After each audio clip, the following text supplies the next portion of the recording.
Hello, everyone, and welcome to the Daily Roundup. Very happy to be joined today by my co-host and, dare I say, co-star, Sid. Sid, how are you doing this fine morning?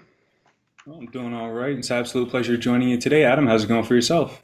Oh, great. Looking forward to it. I'm on a laundry list of streams this week. People usually just see me on Friday, but I'm very happy. This really is one of my favorite things throughout this week because it's really an opportunity to sort of engage with stories live, cover a lot of materials, have conversations, always joined by someone incredible, whether it be you, Sheila, Alexa, Dre, whoever I hop on stream with. It's always lots of fun, but more importantly, perhaps, is the fact that we get to interact with folks through Rumble rants. If folks actually want to be able to engage with us, if you're on Rumble, you can chip in a couple bucks and we can really have a conversation. Sid and I will weigh in on it. That's probably one of my favorite things about these streams. Unlike the mainstream media who just interacts with their handlers at the government, we actually interact with the people that we're acting as journalists on behalf of. That is our job. And before we do some journalism work, we want to go through the nuts and bolts of the day before we get into these stories. If you're joining us, you're very likely joining us on Rumble, Odyssey, YouTube, Getter. That's wonderful. We're so happy to have you with us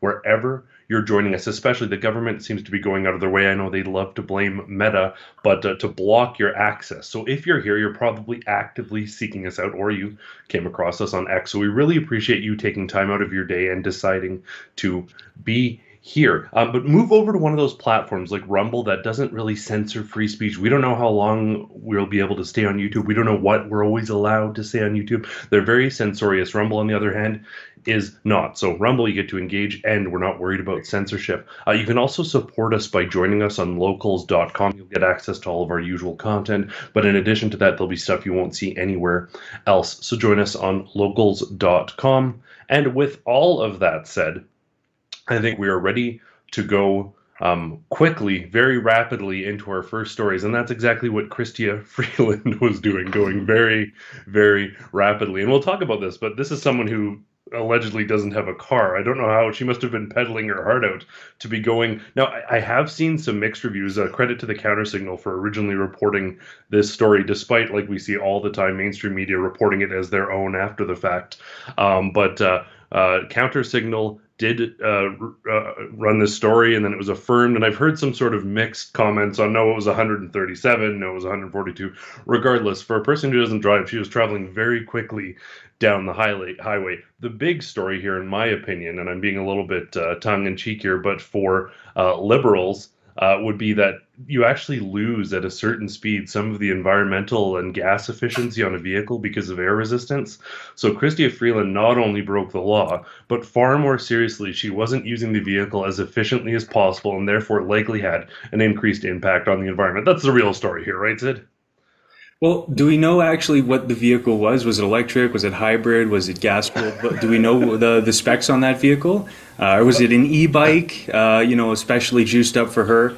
I do think it's funny though. I mean, what do we hear previously to this is the fact that she gets chauffeured around the country basically 24/7, and now we find out about she's actually driving. Oh, she's driving in Alberta. Oh, she's speeding. But Yeah. where did this come from? So I do find that a little interesting. I guess her lack of experience on the road is a bit telling when you look at her environmental policies. One thing But that I found really interesting, nonetheless, I don't know if it's in this exact article though, but it's interesting. The original contact apparently, and I'm not, this isn't verified. I've just read this, but to the RCMP indicated there was no tickets given at that time, and then her own people confirmed there was a ticket. They say her spokesperson says that she was going 132 while traveling between Grand Prairie and Peace River. So regardless, though, you know what? I'm not judging anyone too harshly for speeding. It's just the fact that we just had this long speech about how people should ride bikes and take the bus. Chrystia Freeland in this other article was just busted for saying that she doesn't own a vehicle. Well, she doesn't own a vehicle. She rents vehicles. She gets chauffeured around. She takes jets around. This is just perfectly on brand. It couldn't be more on brand for this liberal government. It's always, always, always say one thing, do another. How fitting is this? Is there like a certain poetic justice in Chrystia Freeland just days after this whole story about her saying she never drives cars? One, it's the most like sort of out of touch Librano. Like, well, I don't have a vehicle. I have chauffeurs. So technically, I don't own a car. Isn't that the most liberal story you've ever heard? yeah.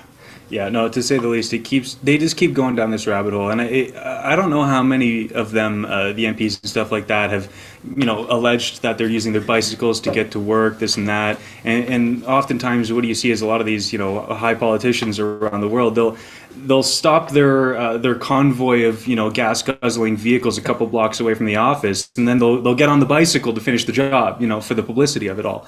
It truly is a shame.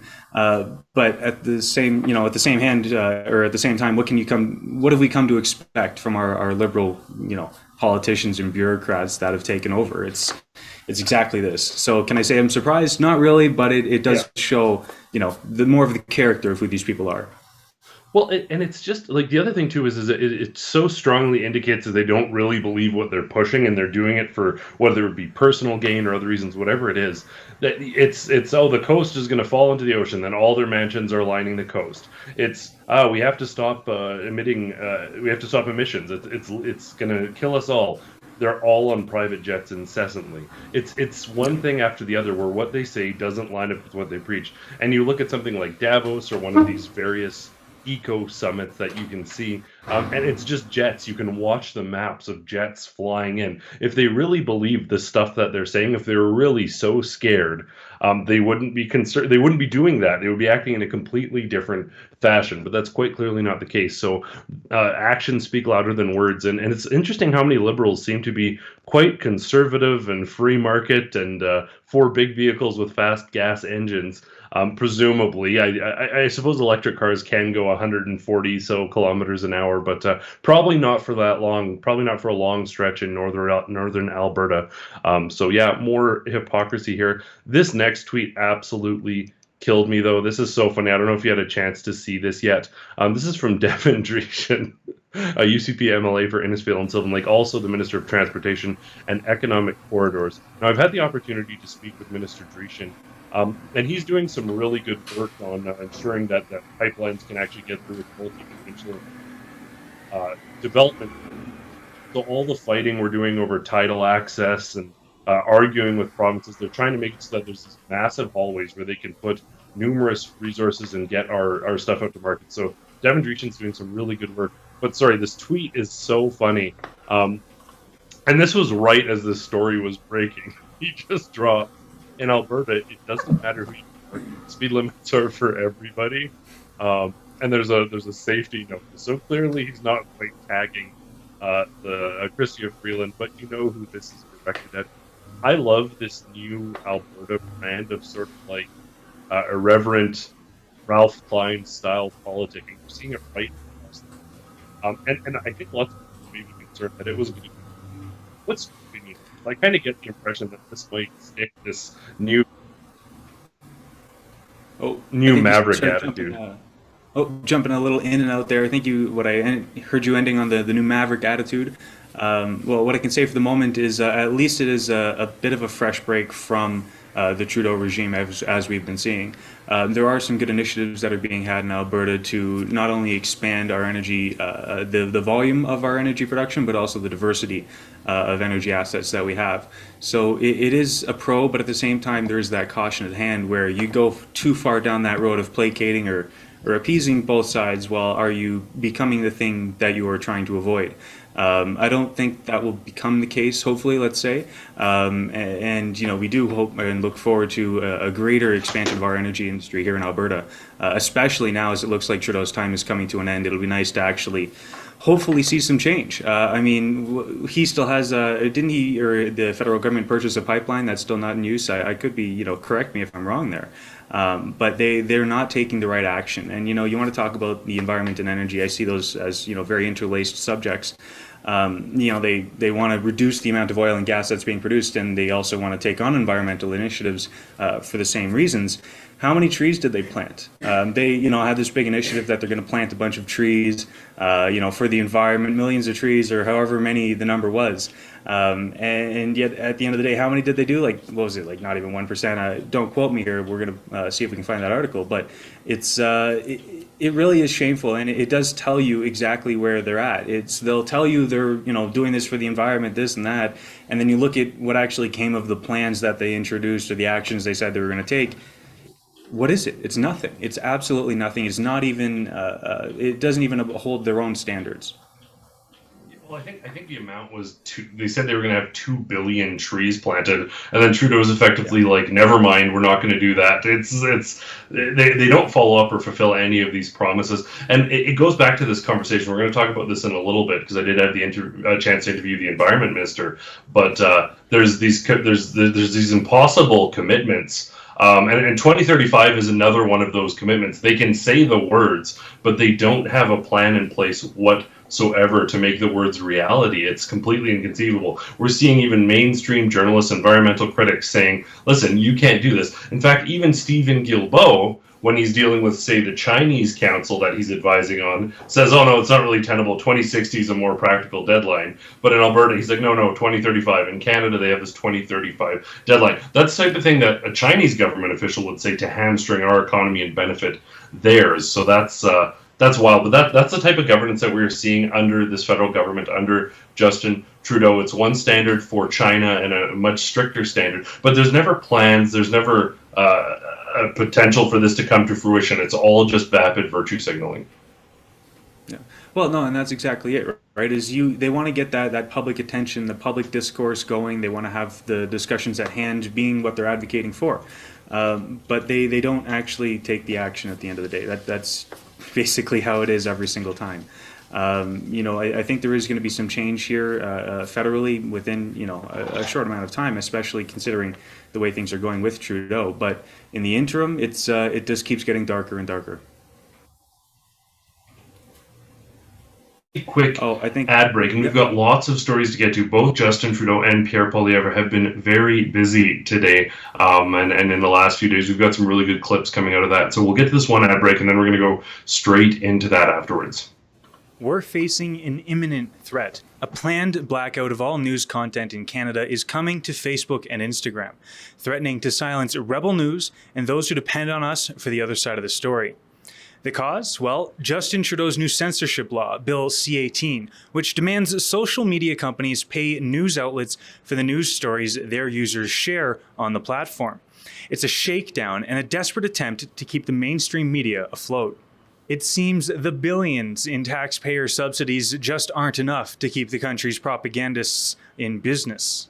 But Meta, Facebook's parent company, has chosen to block Canadian news content rather than comply, Rebel News included. Many have already lost their ability to access our Facebook and Instagram pages. The blackout will soon affect every user in Canada. But fear not, we have had a plan to protect your access to our news content. We've partnered with Private Internet Access, PIA, a VPN provider dedicated to safeguarding digital privacy. For just $2 a month, you can maintain your access to our content across all your devices. And unlike other VPN providers, PIA does not store any user data as it's automatically deleted from their servers to avoid leaks and government subpoenas for information. Their servers are located in all 50 states, not the ones in communist China. You can visit piavpn.com/rebelnews and enjoy an exclusive 83% discount and 4 months free.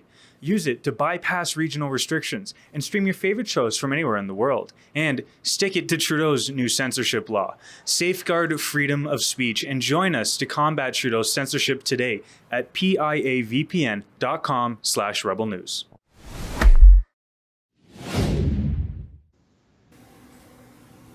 No, don't take that advertisement lightly. Oh, sorry, I cut you off there, Adam.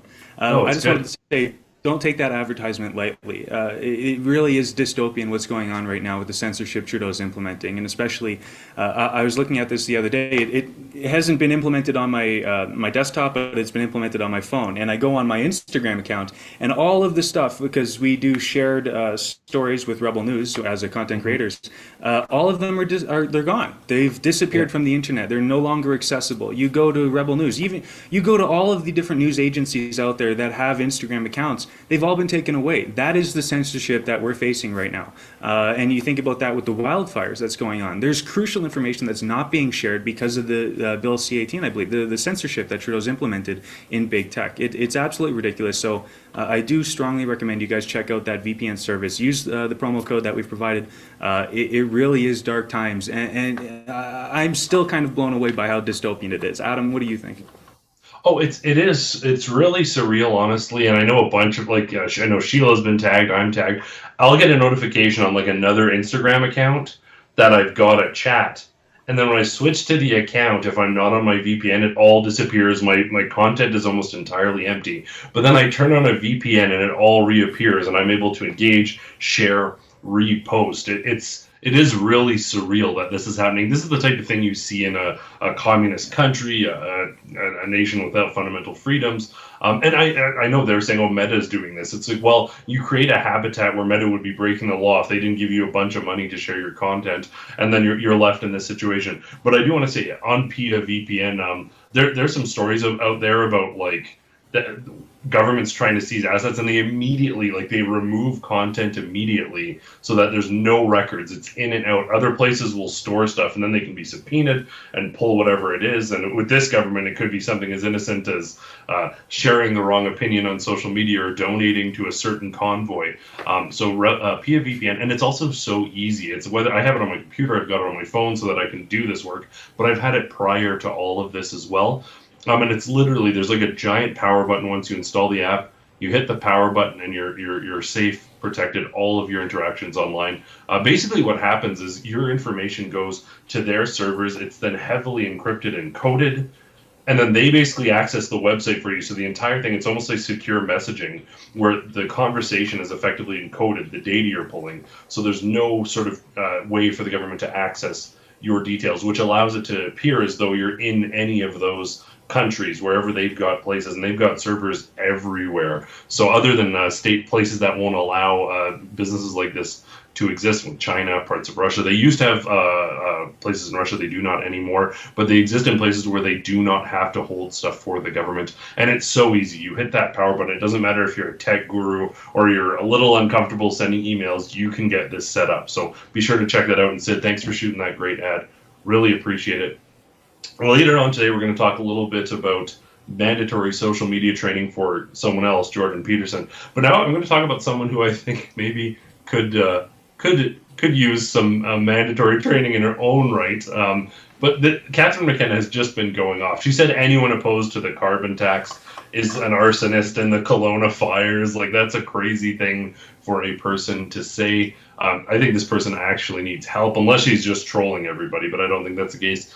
She tweeted, "We need mandatory climate science lesson for conservative politicians and premiers." Sounds a bit like a mandatory re-education to me, as well as the cost of lives and livelihoods of Canadians from climate change, the economics of the clean transition. Otherwise, Canadians pay the price. It's absurd, but that's where we're at.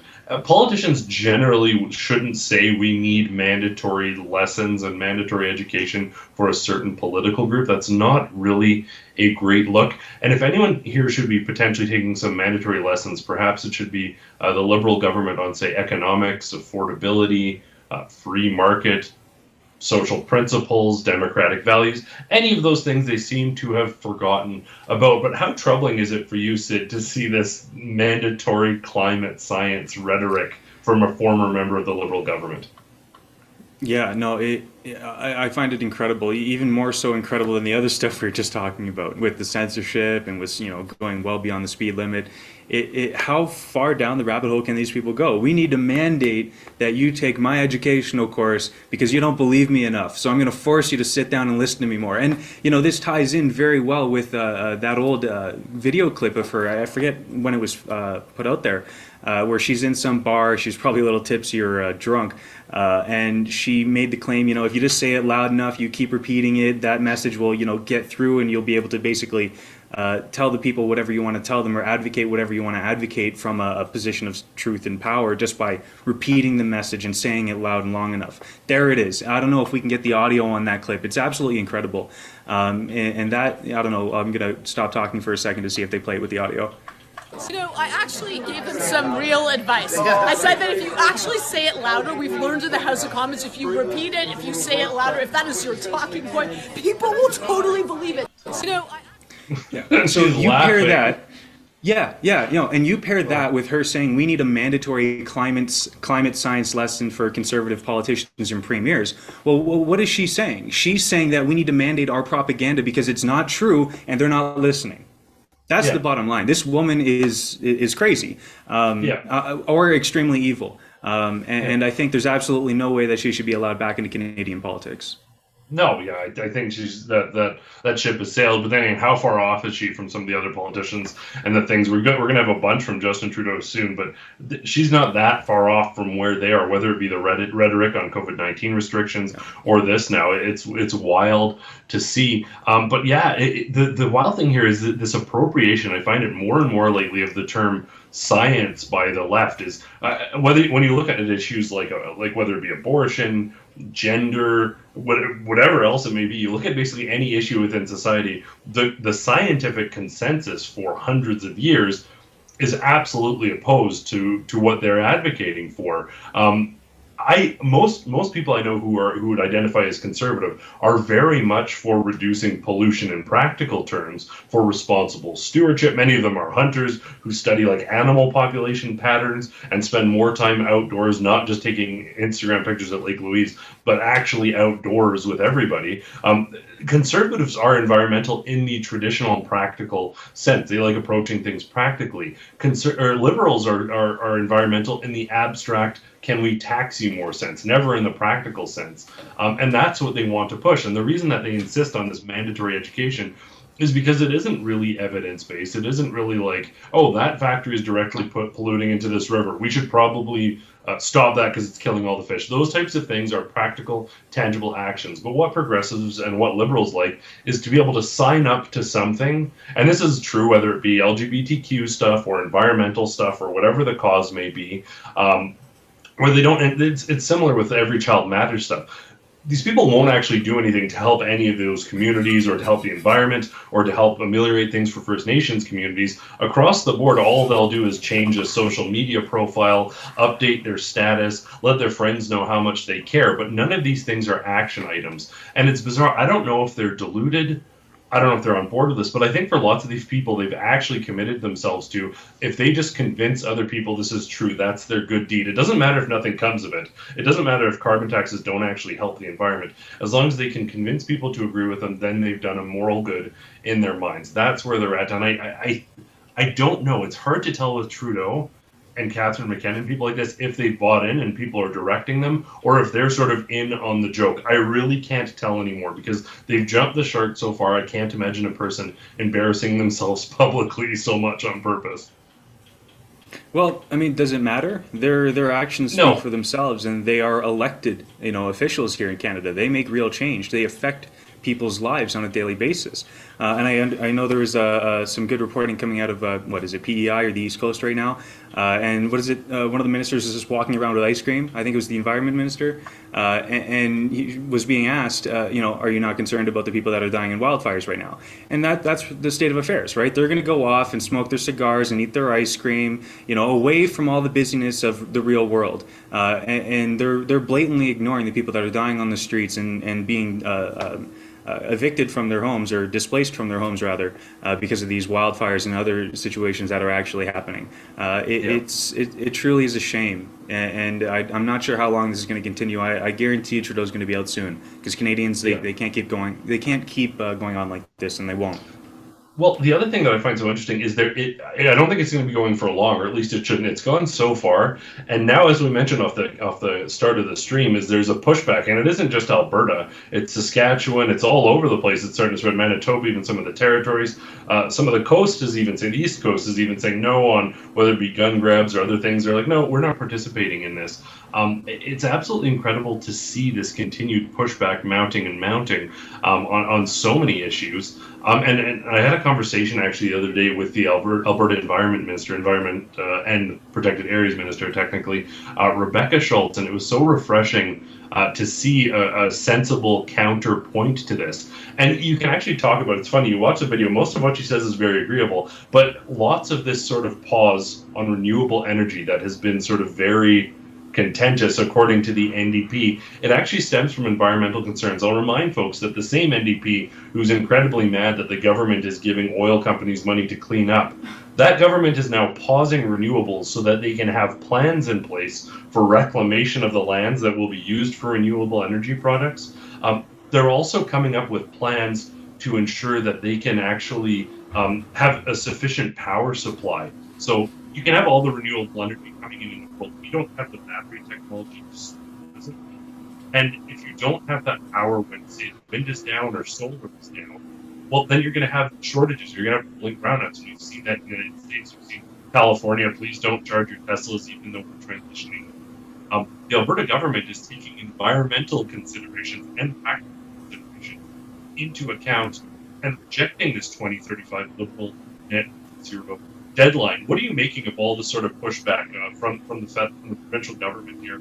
We've had dozens of MLAs coming out and saying that they will not enforce this at all.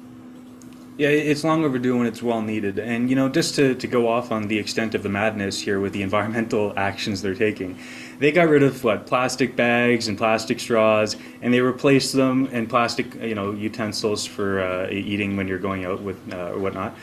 They replaced them with what? Wooden forks and knives and spoons, paper straws, and paper bags. Where do you get those things? Well, it's not the 1 billion trees that Trudeau was supposed to plant. Okay, sorry. This doesn't make sense to me at this point. The environmental considerations they're making in every single regard, and we've talked about that previously. The plastic straws and whatnot. So I won't dive too deep into that. But it truly is unbelievable. And you look at Catherine McKenna there, and then now we have Guilbeault. Is he any better? No, and I don't think anybody effectively can say that. I mean, he even had environmental protesters protesting him, as he once did back in the day, trying to climb the CN Tower and going off to the or the oil sands to try and make a big stink about it. I'm left speechless more and more every day because it just keeps going on in the same direction. But on that note, maybe we can just jump on to the next story here. Oh, we got you back there, Adam? Yeah, I think so. Can you guys hear me okay now? Yeah, perfect. I was just going to bring up a recent clip of Trudeau when he's asked about citizens' concerns about the rising price of fuel due to his Liberal carbon tax. Further down the rabbit hole, I don't know if we can pull up that clip here, but it's just truly incredible how they brush the everyday Canadian off. Morning, Prime Minister. Teresa Wright. I'm with iPolitics today. Yesterday, Minister Wilkinson said he's willing to have conversations with Atlantic and Western premiers and provinces that have been raising concern about the financial impacts of the clean fuel regulations. Are you feeling pressure from Conservative premiers to make concessions on this program? Canadians know that our future requires us to both fight climate change and benefit from the opportunities and investments that come with world-leading climate policies, while at the same time we're there to support families. That's what the price on pollution has done by both standing up against climate change and putting more money in the pockets of Canadians, including right across Atlantic Canada. Clean fuel standards are an important part of how we make sure that Canada not only responds to climate change, but leads on climate change. I think citizens right across the country, in every corner of the country, know that you cannot have a plan for the future of the economy if you don't have a plan to fight climate change. But as always, we will work collaboratively and respectfully with all orders of government. Canadians want us to be working together to solve the big challenges they're facing, and we'll always do that. The non-answer. Are you facing pressure from premiers? Then he pauses. Canadians know. That's not he doesn't answer questions ever. He just refuses to answer questions time and time again. You know what that non-answer is? That's him saying yes. That's him absolutely saying yes. That's what I'm hearing from all the Conservative premiers right across the board, without exception.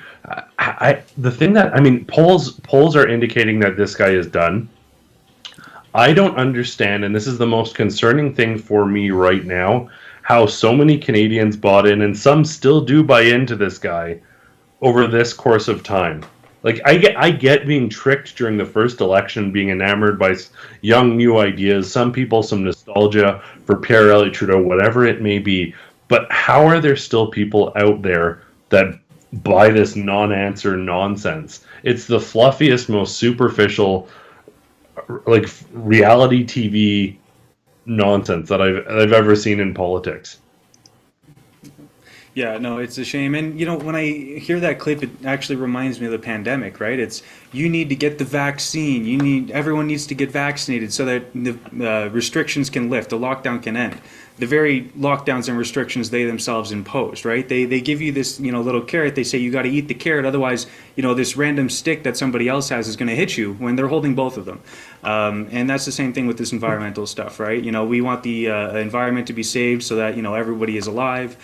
We want to make sure the economy is boosted, and that obviously ties into the environment. So you need to pay an environmental tax to save the planet. It's this weird. I don't know how they're able to sell it, but they do.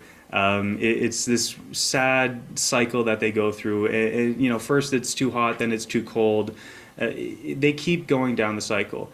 I don't know, Adam. What do you make of the state of affairs in environmentalism with Canadian politics? Yeah, it's their like. They're the horse that they're going to ride right to the end, no matter what. They're so married to this agenda, and it's so critical to their whole thing. Because frankly, the reality is under Stephen Harper.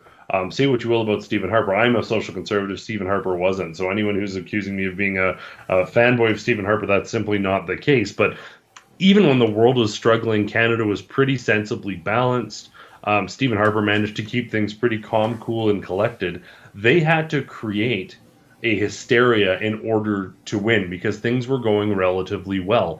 And one of the early hysterias, in addition to the Hitler's Harper rhetoric that was being pushed out there, which is wildly offensive, by the way, but in addition to that, climate change was one of their narratives, and they had to have people so afraid. This is textbook crooked, small, corrupt country politicking, is you have people so afraid of some imagined enemy like Eurasia, 1984 style, and climate change is very much the imagined foe that so many progressive governments say you have to submit to us. COVID took that role for a little while, but the big meta one this whole time has been climate change. It's how they got in. It's how they have people afraid. They're pushing it in schools, and they're pushing it right across the board. And the second that narrative evaporates, and the second the COVID narrative evaporates, this government is based on fear. Justin Trudeau operates despite his promises of sunny ways. If by sunny ways he means like some sort of Egyptian god, perhaps, but he rules with an absolute iron fist, and he doesn't tolerate dissidents. And the core, the heart, the center of this Liberal government from the onset has been fear. If they lose some of their weapons, climate change, COVID, whatever it may be, in their fear narrative, well, they start to lose control. And that's what we're seeing with the polls right now. The fear is starting to fade. People are sick of it, and people want change. Yeah, no, 100% agree with that. It really is only a matter of time now before he's out. And again, the last thing I touched on in the previous conversation of ours is the accountability. Is he going to be held accountable for all of the egregious things he's done during his time as prime minister? Or is he going to, get replaced and everyone's going to forget about him and he's going to, mosey on into some corner of the world and enjoy himself elsewhere without the repercussions of what he's done? Yeah, the latter. That's what happens, unfortunately, is in politics. Things that, like, I think I saw the other day, Yankee, I think, might have even posted it, that, like, the average president has, like, 3 felony charges or something against them. Politicians, all of us would be in jail if we did what any high-level politician did, like, on a regular basis. That's just how it works. It's wrong, it's not right, it shouldn't happen. But I, for one, I think Justin Trudeau should be held accountable. I think he's done more than enough illegal stuff for there to be, for anyone else on the planet, legal consequences. But I imagine he'll just go off, and whether it be to Europe or China or even just in his Laurentian estate, I think he's going to get away with absolutely everything, and there'll be no consequences whatsoever. The consequence he will pay, though, is likely not being reelected, which at this point, like, does the guy still have an ego after everything he's been through? Probably somehow, but he shouldn't. It's just embarrassing that this guy's the leader of a country in the purportedly free world. And one of the things that sort of contributes to that in the biggest way is the fact, and we talked about this, whether it's politicians speeding or polluting or flying jets, it's the double speak, the empty rhetoric. He has been the guy for the middle class. That was one of his big things. The Conservatives are for the rich. I'm the guy for the middle class. Let's jump to this Pierre Poilievre clip when he promised you an affordable home. Let's play this tweet now, because it hits the nail right on the head, what Trudeau's all about. We need real change in affordable housing. The federal government is not only back in housing, but we're here to stay. We're moving forward with a national housing strategy. We made housing a priority. The federal government does have a role to play in housing. I'll be blunt as well. Housing isn't a primary federal responsibility.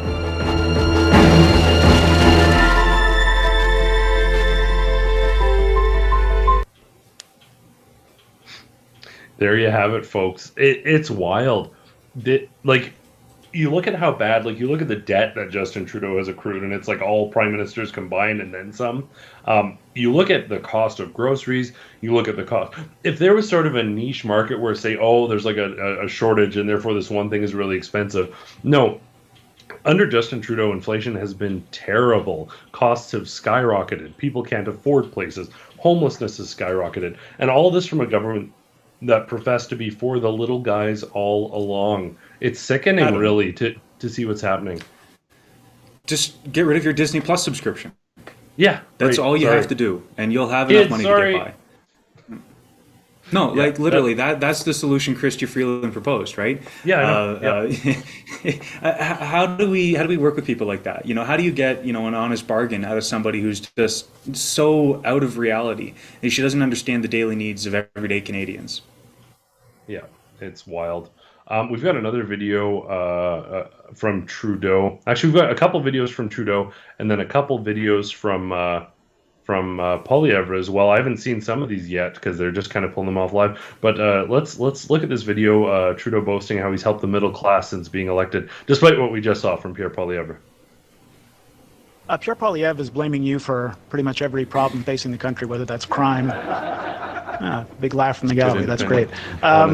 Crime, inflation, a shortage of housing. And looking at the polls, I'm wondering if you think that message is sticking, if you think there's a large number of Canadians who blame you, not for trying to solve their problems, but making them worse. One thing we've heard right across the country is that Canadians are going through a tough time right now.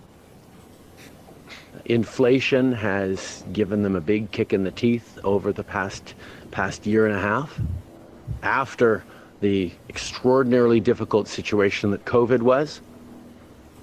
And now interest rates causing huge challenges on home buyers and homeowners. And people are really feeling it. No wonder people are feeling anxious and upset. The question, of course, as politicians remains, what do we do when people are upset? How do we respond when people are fearful for their future, worried about their kids' prosperity, worried about their ability to pay their rent or buy groceries? What does leadership mean when people are hurting? Well, Mr. Poilievre has decided, let's make them even angrier. Let's give them a scapegoat. Let's point fingers and lay blame, because that's easy, and it is. It's not my approach. It hasn't been our approach as a government. Yeah. Certainly when Mr. Harper was bringing the country in the wrong direction. There you go. As a party, I haven't seen this. 2014, 2015, we made a commitment to solve the challenges the middle class was facing. The struggles people working hard to join the middle class were facing. We put forward solutions, rolled up our sleeves, and got to work. We've lifted over 1 million people out of poverty, 500,000 kids out of poverty since 2015. We've created millions of new jobs. We've moved forward on reconciliation in ways that not only is lifting socioeconomic standards and ending boil water advisories across the country, but is creating economic activity and opportunity for the kinds of investments, whether it's lithium mines or small businesses, that are creating opportunity for Canadians across the country, Indigenous Canadians across the country. We're continuing to show leadership on climate, where we're drawing in massive global investments, creating good jobs for future generations, reassuring folks like the third generation steel workers at the Dofasco plant in Hamilton that there's going to be a fifth, sixth, seventh, eighth generation of steel workers in Hamilton because of the investments we're making in electric arc transformation. Canadians are struggling. Canadians are worried. And they're seeing two different approaches to leadership right now. One that mirrors back that anger and frustration and amplifies it and lays blame without offering solutions. Or one that recognizes, yeah, times are really tough for a whole lot of people right now. And we're going to keep rolling up our sleeves and bringing forward the best possible solutions because Canadians can get through this. This is the best country in the world, and we're going to keep making it even better. The things he talks about there, he talks about interest rate set by the Bank of Canada being one of the big things that's working people over. He talks about inflation, the primary driver of inflation being government spending and government printing money. So that's what the government is doing. And then he talks about how hard COVID, particularly COVID restrictions, were on people. Those were things that he forced. Yeah, that's exactly it, and that's exactly what I wanted to, bring up is this is all stuff he did. He's been the prime minister, and all of this has gotten worse under him. And yet here he is. He doesn't want to take any accountability because it's inflation that's the issue, not his actions which lead to further inflation. He does this with every single thing. It's sad, really. And, maybe I can just ask if we can pull up that video. I just want to, show you guys the first couple of seconds again, up until the point where the audience behind Trudeau laughs, not the audience, I'm talking about there. Can we just pull up that clip one more time? And I want to address something. Okay, well, there we go. Pierre Poilievre is blaming you for pretty much every problem facing the country, whether that's crime. Big laugh from the gallery. That's great. Pause right there. Yeah, laugh from the audience. That's great. And look at the attitude that these people have. Oh, look, the nation thinks that you guys are not maybe doing a good job. Ha ha ha. Don't be so silly. This is ridiculous. This is fear-mongering. What have they been doing over the last few years? Nothing. They've been destroying the country. They've been causing inflation. They've been causing suicides to go through the roof, especially because of the lockdowns. The food prices are going up. Housing prices are going up. Homelessness is at all-time highs. You had more people during the pandemic dying of overdoses in many provinces than you did the actual pandemic. And yet here they are saying, oh, it's the flu that's the problem. Meanwhile, they themselves and their actions in government are causing to the deaths of real Canadians every single day. It's such a shame, and it truly is disgusting to see them laughing like that at the question at hand. Adam, I don't know. Am I being too much with this, or is it as I said? No, and it's the fact They vilified the truckers. They vilified the unvaccinated. They vilified their former colleagues are calling anyone opposed to the carbon tax arsonists. They said that Pierre Poilievre is dog whistling to the alt-right. They're the same as the NDP with Danielle Smith here. It's permanent attacks. Pierre Poilievre will be like, well, look, you said you're going to make things more affordable. The average rent price has doubled. Most of what Pierre Poilievre does, and most of what the critics do, is point out how bad things are going. They aren't saying they aren't taking personal shots at Trudeau. They aren't doing personal attacks. They're just pointing this out. There's another video here that I want to jump to, and it's him being asked about disgruntled MPs in caucus, angry over. Yep. Go ahead. Sorry, did you have one more thing before? Yeah, there's the one clip maybe of the tents. Is that the one? Yes. I believe so. Yeah, exactly. Just before we show that clip, okay, well, maybe we can just jump to that clip quickly just to reference in. But, you hear that speech from Trudeau and he's talking and you think everything's fine and dandy, sunny days. You show this next clip, you're going to see what Canada actually looks like. Yeah, the Poilievre clip, that one? Of the 10 cities. You're going to hear about what it's actually like. Yeah. sorry, we're just pulling that up. We were lining up for another one, but there's been a bit of a back and forth today. It feels like election times are upon us here, with Trudeau and Poilievre sort of barking back and forth. So yeah, it's something. I know we were just cutting this. I believe this clip is from just this morning, so they were just getting it ready behind the scenes. Here we go. We can run that now. Yeah, hear what it's really like. The Prime Minister says that you're making people angry. Do Canadians need help making people angry? Justin Trudeau is worried that people are angry. You know what I worry about? I worry about the nurse living in her van after 8 years of Trudeau. I worry about the tent cities that never existed before he was Prime Minister, but now we see every single city in Canada. I worry about the 30,000 families that have lost loved ones to drug overdoses because of the hopeless economy and situation in which they find themselves. You know what I found, interestingly? I hold these rallies, and I invite every single person at every single rally to come and shake my hand. People aren't angry. They are hurting, and they are desperate for someone who gives them hope. And for so many millions of people, I am humbled by the fact that I am that person. I am the only one giving them hope that things can get better. Yeah, that's it. You know, we won't even play that other Trudeau clip. I'm sick of hearing from Trudeau today. What we will do now, though, I think Pierre Poilievre has hit the nail on the head. This Canada is not the country that I grew up in. It's not the Canada of even 10 years ago. The one factor that has shifted is the other countries around the world haven't changed all that much. The major contributing factor here is this current government. They don't care about common sense. They don't care about practicality. They don't care about your average Joe, your working class person. They only care about their ideologies, and they care about it at no expense. They will spare no expense to push their ideologies. That's what this government is all about. When we come back from the ad break, there's another Pierre Poilievre clip that I think will transition nicely into what we're going to talk about next. But we're way overdue for an ad break, so we'll do a quick ad break, and then we'll come back and chat about that. Do you want to start feeling like your pre-COVID self again? You're not alone. The wellness company's Spike Support Formula is an all-natural supplement to help people do just that.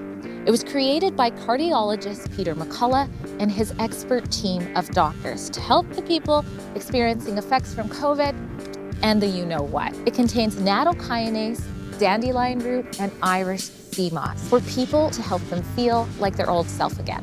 So if that's you or someone you love, head to twccanada.health and use coupon code REBEL to save 10% when you do. That's twccanada.health. Look, if you're tired of supporting companies that eagerly rejected unjabbed consumers like modern-day lepers, why not buy supplements that were created by an ethical team of doctors from an ethical company? Go to twccanada.health/rebel today.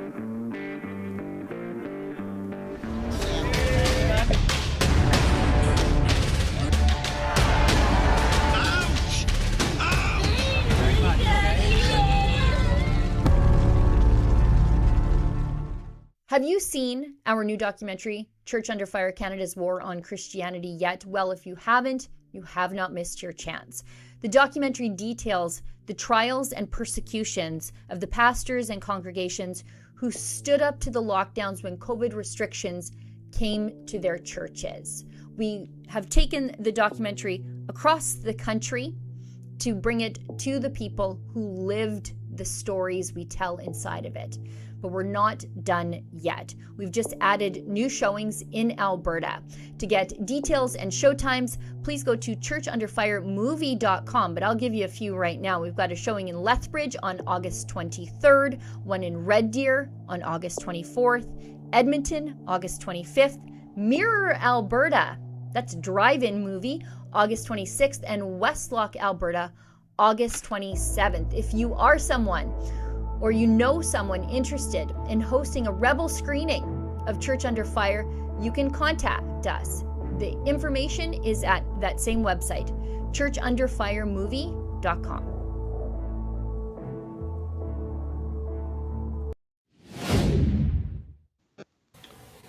Now, we've been selling out screenings. I've got my Church Under Fire shirt on right now, as a matter of fact. We've been selling out screenings right across the country. If you haven't seen this movie yet, go check it out. I think even some of these Alberta dates have already started to sell out, but I know some of the later dates, there are still quite a few seats open. We want these to be absolutely packed houses. So if you live anywhere in Alberta, there's going to be a screening within driving distance of you. So go to churchunderfiremovie.com. Get your tickets today. If you've already seen it, maybe you have a friend or family member you think would enjoy it and hasn't had a chance to see it yet, consider grabbing tickets for them. There's always a couple rebels, whether it's Sheila, myself, whoever it may be, Cian Simone, the guy who really put this movie together, on location, answering questions, engaging with you as well. So it isn't just the screening, a great opportunity to check out that film. We've got a little bit of time left here in stream and a lot to get to, so we're going to start flying through some stories. Let's play the next clip about from Pierre Poilievre that we have cut in relation to the sort of gender policy that they may discuss,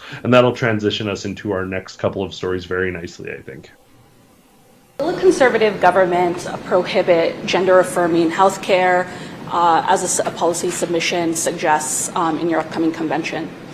I haven't had a chance to study all the proposals at our convention, but we'll take a careful look at every proposal and decide whether or not it lines up with our platform.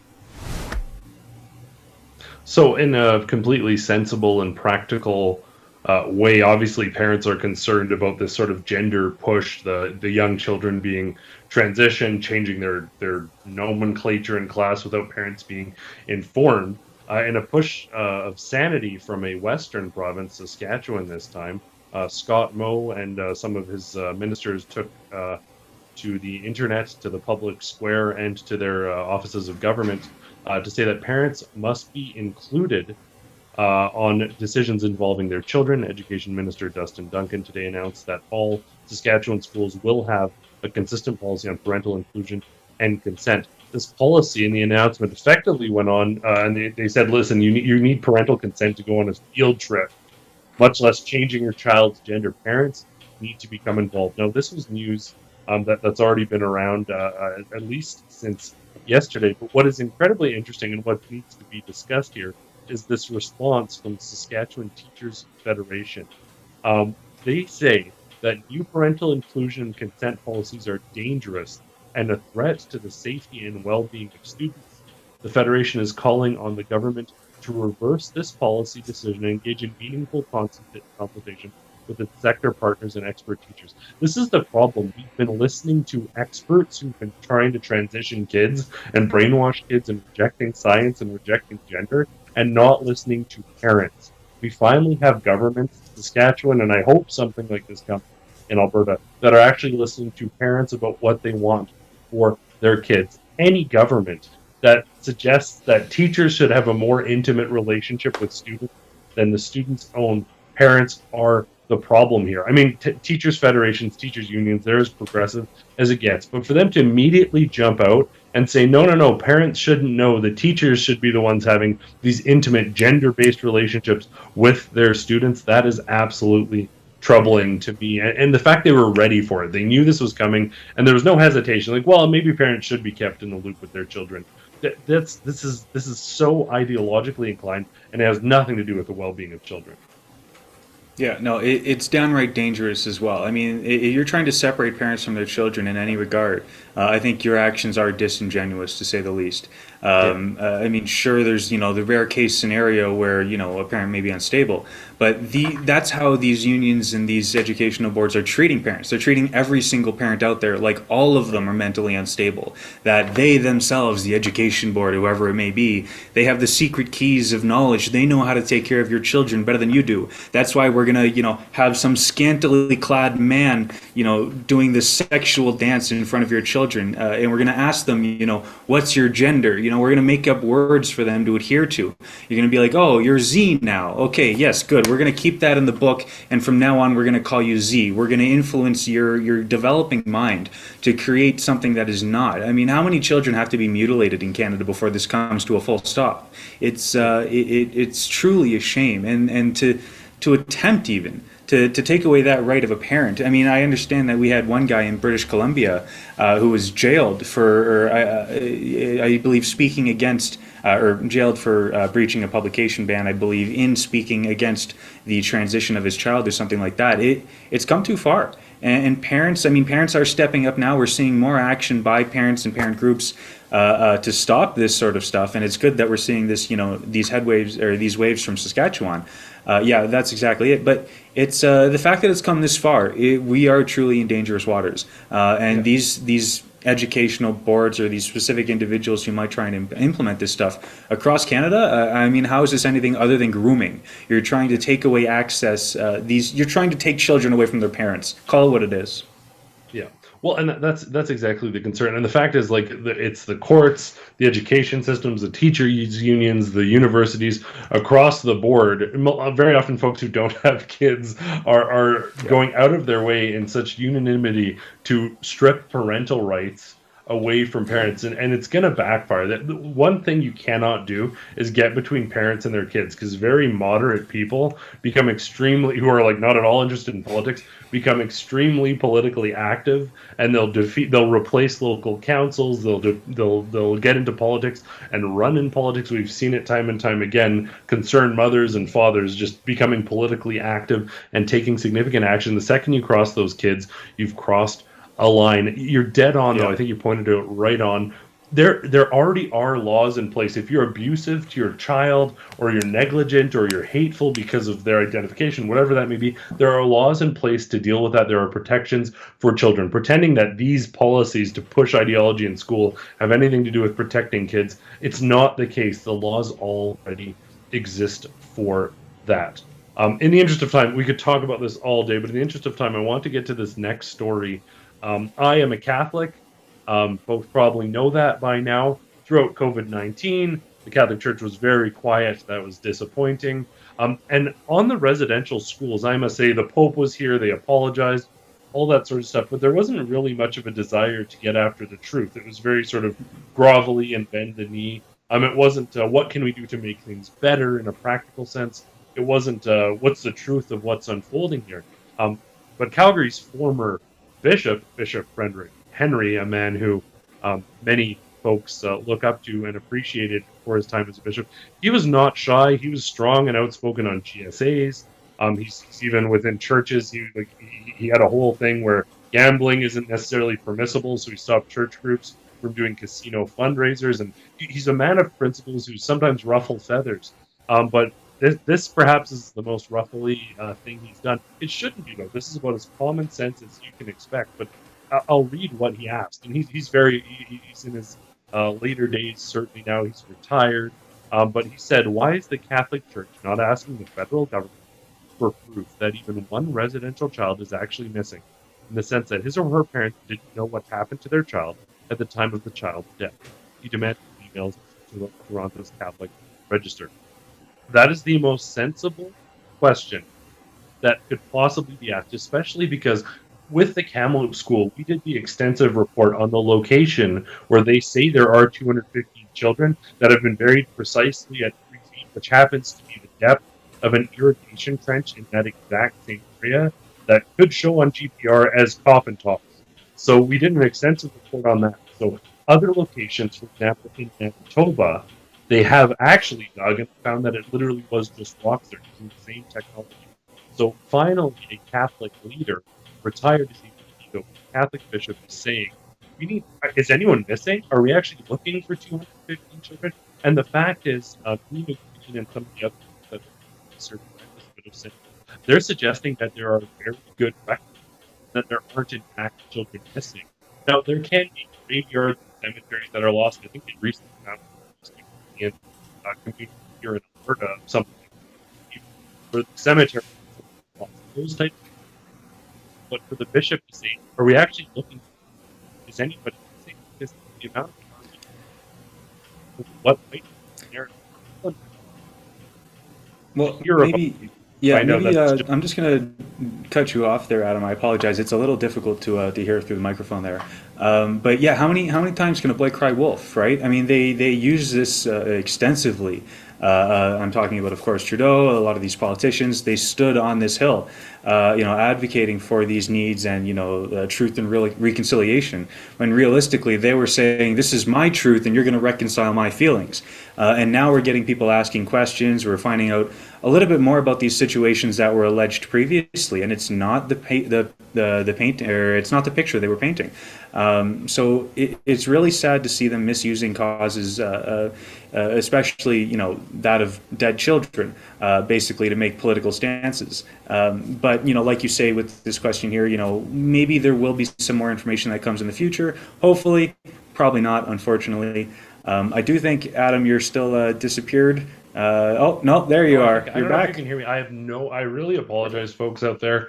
I've been cycling through 2 or 3 mics. I don't know if it's a connection issue or what's going on, but I've swapped out a couple mics, so I don't know. I don't think it's a hardware thing, but yeah, I do apologize for that, everyone out there. I assure you, by Friday, I'm going to have a new mic and a new camera, and everything will be sorted, so this does not happen again.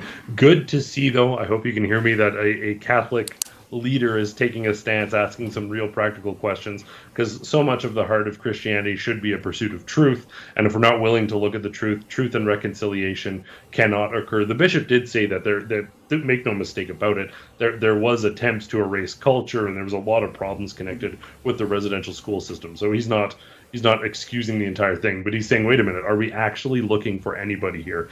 Seems not to be the case. We talked a little bit earlier off at the top of the stream about how Catherine McKenna could probably use some social media training. But now, and this is just surreal. We're in Canada, like mandatory social media training. What is going on? An Ontario court has ruled against Jordan Peterson and upheld a social media training order. Last November, Peterson, who's also an author and media commentator, was ordered by the College of Psychologists of Ontario to undergo a coaching program on professionalism and public statements. This seems fundamentally un-Canadian, doesn't it? Yeah, I think any mandated, training classes or lessons like that, especially if they're coming from any kind of body associated with, or in fact, government itself, should not be allowed. Bottom line, period. I just think that the powers and enforcement and the financial availability the government has needs to be reduced in any way, shape, or form. Them adding more, guidelines, especially stuff like this. What does it say there? It disappeared on me there. Dr. Peterson sees himself functioning as a clinical psychologist, quote, in the board public space where he claims to be helping millions of people. And that's exactly what he's doing. He's speaking to a multitude of people out there. Millions and millions of people have heard his voice and heard what he had to say, and their lives have been changed for the better. And yet here they are trying to manipulate that speech for their own gain. It's a shame, and that's what we're seeing coming out of talking heads like Catherine McKenna here. Hopefully she will never be back in Canadian politics, or at least have anybody vote for her, which hopefully won't be the case. But Adam, I should mention, I think we're running short on time here. Should we get through some of these comments? I think we had a couple that came in. Yeah, I just want to confirm that we did indeed get everything cleared off from our headlines, so we don't get in trouble and miss any of those. Yeah, I think we got through the core of them. Yeah, let's get through some of these chats. We did have some great interaction today, so very happy to have some folks weighing in. First, $5 from Funis. FEMA officials are staying at $1,000 a night luxury hotel in Maui, while entire families that were burnt out are getting a total of $700. Yeah, that sounds about right. Ableist SL, $5. Should Canada have an Autobahn? Also concerning that Poilievre is going to be a globalist shill, but do you think the PPC should skip an election to give the CPC enough rope to hang themselves with? Good question there. I don't know if it's interesting, the PPC, go ahead, sorry, thoughts? No, after you, please. No, well, it's very interesting because the PPC, they're as far as a percentage of the vote, they're significant.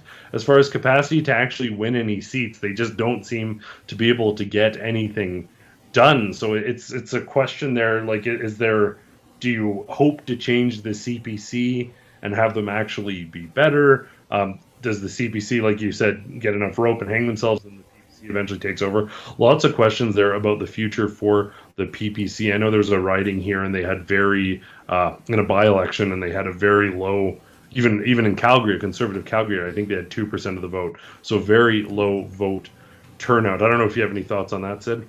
Well, I just want to say I think it would be very nice if we did have some kind of an Autobahn from coast to coast. I think that would be a very valuable asset. I'm sure there's a lot of red tape and bureaucratic barriers that would come along with. However, at the end of the day, I think that's a pretty good idea. Yeah, that would be fun. I've been on Autobahn being a road manufacturing company. I've been on Autobahns in Germany and in Brazil as well. They've got an Autobahn there, and it's not fully wide open, but it's pretty darn close. There's like tiers for lanes and all that good stuff. So yeah, we're the second largest country on the planet.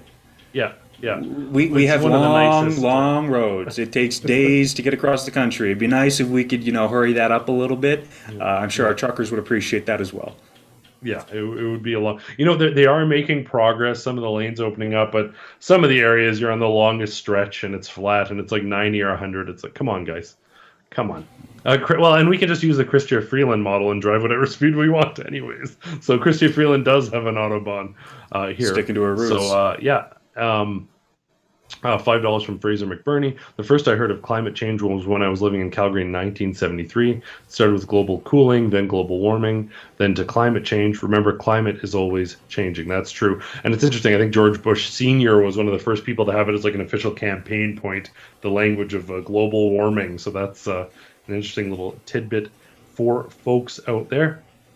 And I think that is all we have for our chats. Said it was great joining you for stream today. Any final words for the folks out there before we sign out? No, take care. I hope everything goes well with everybody out there. May God bless you all. Awesome. And thank you so much, Sid, for joining me today. For the folks in the studio for making the stream possible. Again, folks out there, I do apologize. Right after this, I'm going to be tackling this microphone issue. It's happened once before, and it went away. It seemed to be resolved. It won't happen again. My sincerest apologies. I want to thank everyone in the studio for making this possible. Everyone at home for tuning in. We couldn't do it without you. Great to have those chats. Looking forward to more next time. We'll be back tomorrow, and I will see you on Friday myself for stream. Thanks again so much for tuning in for Rebel News. I'm Adam Sos. There have been reports about grumblings in your caucus. MPs have said that they're hearing from voters that they're angry and frustrated, and the voters are saying that you're virtue signaling and not actually acting. Are you losing support of your caucus, and what are you going to do to calm those concerns? As we've been out across the country, members of the Liberal Party, cabinet ministers, MPs, we've heard from Canadians who are facing difficult times, but also Canadians who know that the cutting in half of childcare fees over the past year has made a huge difference in their lives. That securing jobs for their communities with global investments like Volkswagen and St. Thomas, investments in Bécancour, more auto plants, more investments out west, is creating positive stability for the years to come. Yeah, people are facing tough times. And yes, everyone is finding it difficult right now. And as leaders, MPs, parliamentarians of all types, part of our job is to be there, to take it, to support it, as Canadians are worried and anxious, and put out those solutions. So yeah, it's not an easy time to be a politician. This is a time where politics is divided and toxic in so many ways. But it is so important that we continue to be there, to be positive and hopeful. I'm really looking forward to sitting down with all our great MPs in a few weeks in London, Ontario, to talk about all the work we're going to do together to continue to put forward a positive, ambitious vision for